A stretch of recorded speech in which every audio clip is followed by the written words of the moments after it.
Once a girl, her name was Adriana. She would go on rides every day on her Lipizzaner. Her Lipizzaner wasn't like any other Lipizzaner, and you could tell it wasn't. It wasn't evil, it wasn't kind, it wasn't dangerous, it was just a horse. But in everyone else's eyes, it had something wrong with it. She couldn't go on rides alone anymore, without people saying her horse was too calm and needed to be put down. She walked up the road one time from Valedale, where she lived. She decided to go see the vet to see what actually was wrong. She walked and she walked and she walked. She saw a couple people on the way. The people said, "You need to go to the vet right now. That horse is way too calm." She didn't take any words that they said to heart, because she knew her horse was probably not sick. She trotted on by, and she was going to the vet anyway, so she didn't really care where she was going. She needed to find the vet first. She remembered there's a vet in her hometown, so she turned around and she galloped and galloped and galloped and galloped and galloped and galloped and galloped. She stopped and walked because she was only allowed to walk with her horse, because apparently her horse was dangerous. It wasn't. It was calm.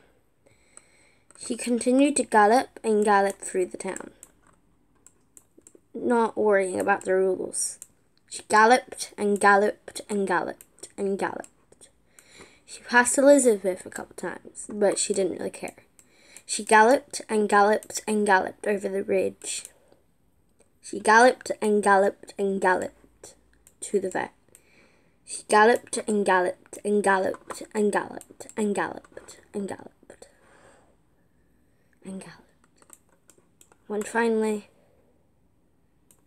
she looked round, she couldn't find the vet. She didn't know what she did wrong. She sighed. Guess we'll never find out what was wrong with you.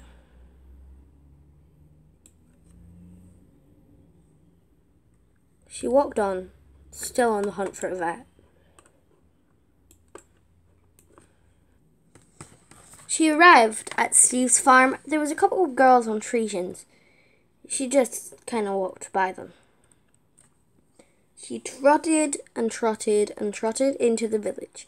She stopped trotting just in case trotting wasn't allowed, because she heard if you go over a canter, you could actually get kicked out of the village. She walked nice and calmly. She stopped with Lance for a second. "Lance," she said. "Is there a vet here?" she said. "Yeah, there is. Just down the road there. You better go now. That horse looks too calm to be a thing." "Right," she said. "I wish everyone would stop thinking my horse needs to go to a vet. I am taking it to a vet today because everyone keeps saying it has to go to a vet. And this is all because of some people. All because people can't keep themselves to themselves. Look, there's a vet," she said. She stayed on her horse for a wee minute. Hi, miss. "Hello. How may I help you?" Everyone keeps saying my horse is way too calm. Could you have a look at it? They keep saying it should go to a vet." "Yes, darling, but you'd need to untack it, darling, because we need it to put it into the back." "Okay." "But keep the bridle on it. We need to lead it with the bridle." "Please do not lead it to the back. Ride it to the back. That's what you need to do. And then come to me." Okay. So she did what the vet said and put the horse around the back. She didn't understand how this would help. It was just a grassy area. She dismounted. She dismounted and she went round to the vet.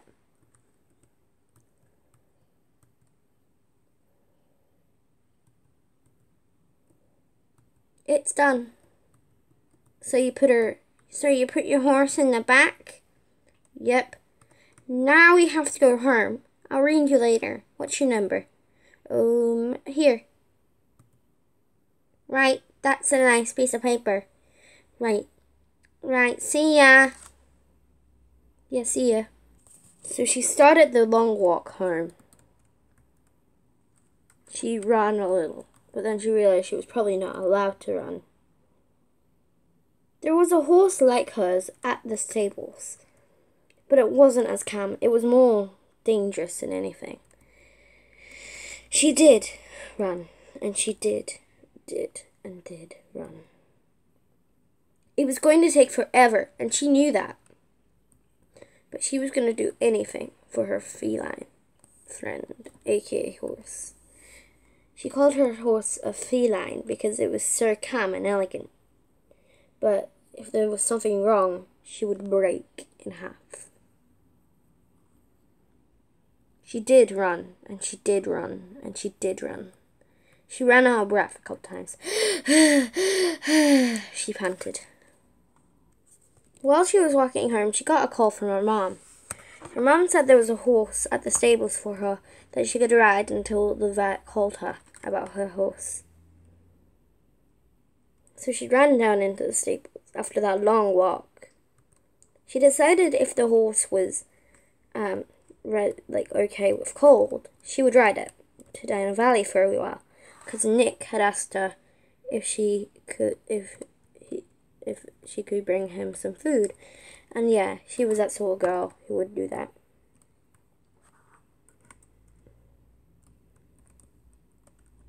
She saw the Haflinger. She smiled a bit. She tacked it up.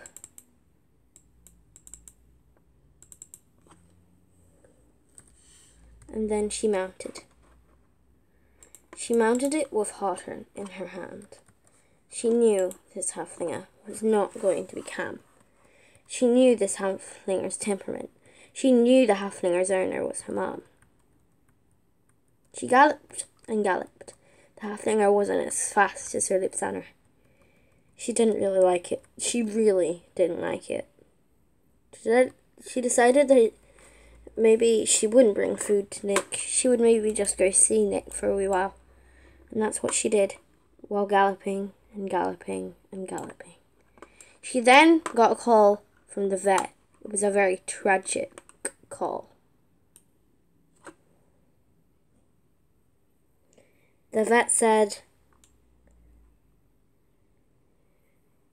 "Your horse, your Lipizzaner, Dragon,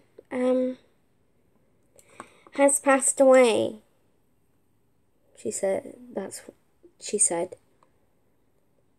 She looked down at the Haflinger. The Haflinger would have to do her forever. She didn't like the Haflinger. She wanted her Lipizzaner back. She got into a rage. She said. She was near a cliff. She dismounted the mini Haflinger. She couldn't dismount it yet. She had to wait until she was at the very top of the hill, where it was flat ground, where it would be a little bit more easier for the Haflinger to live. She sighed as she looked down from the cliff. Well, this is it. I said if my Lipizzaner was gone, I would be gone. She jumped. She was down there somewhere. She was dead. Dead.